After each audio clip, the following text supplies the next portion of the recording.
So thank you for joining me. So I did add a little part 2 up there at the top. Perhaps that's a little bit easiest with all that's going on with this. Okay, so let's pick up here where we left off in Exodus 12 verse 2. We left off at a passage that God said the first month of the year to you would be in the spring and it would be Nisan. Okay, I'm going to read now all of Exodus 12 verses 5 to 11. It talks about the Passover lamb, and here's what it says. Your lamb shall be without blemish, a male of the first year. You may take it from the sheep or from the goats. Now you shall keep it until the 14th day of the same month. Then the whole assembly of the congregation of Israel shall kill it at twilight. And they shall take some of the blood and put it on the doorposts, and on the lintel of their houses they shall eat it, where they eat it. Then they shall eat the flesh at night, roasted in the fire with unleavened bread, and with bitter herbs they shall eat it.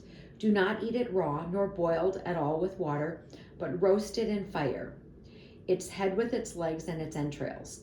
You shall let none of it remain until morning, and what remains of it until morning you shall burn with fire. And thus you shall eat it, with a belt on your waist, your sandals on your feet, and your staff in your hand. So you shall eat it in haste. It is the Lord's Passover. Okay, we're also going to go over to Leviticus 23 verse 5, and here's what it says. On the 14th day of the first month at twilight is the Lord's Passover. So we see that lambs are born in the springtime. The lamb has to be 1 year old at Passover, and because Jesus fulfilled the spring feast at his first coming, I can see why some people can believe that Jesus was born in the spring. We know he definitely wasn't born in December. We haven't gotten there yet. We're going to get there. This is one of those things that, I used to believe that Jesus was born in December because that's what I was told. But when you look scripturally at the evidence, you see that he isn't. Now, I believe Jesus was born in the fall. You might be a person who thinks that he was born in the springtime. And with the Bible evidence that I have, I think it shows a fall birth. However, I understand why some people think he was born in the springtime.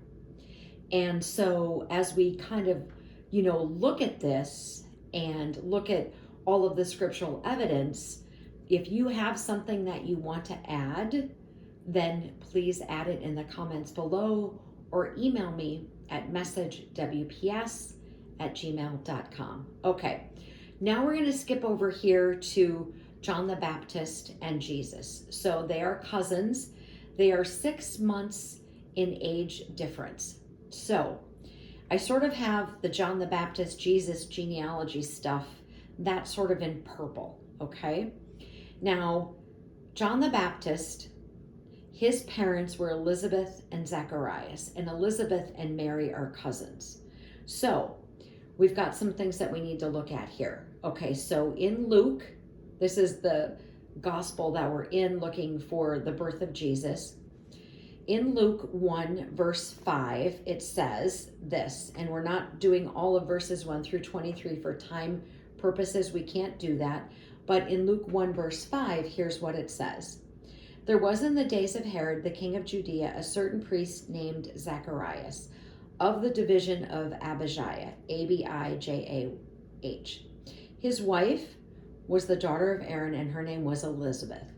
Okay, so I would like for you to read Luke 1 verse 5 through 23, okay? For time purposes, we're not going to do that, but I would like you to read that. I also would like you to read Luke 1 verses 26 through 36. Okay, so what we have to look at here is it tells us that Zacharias was of the division of Abijah, and this will determine when they do their priestly duties. And so we're going to look at that. We're going to have to go back to the Old Testament to get that information, and we are almost at 5 minutes. And there's no way this video is just going to be 3 days. It's going to be longer than that. This video series, I should say. All right. Join me tomorrow for part 3. Armor up, we ride at dawn. May God bless you as always. Have a great day.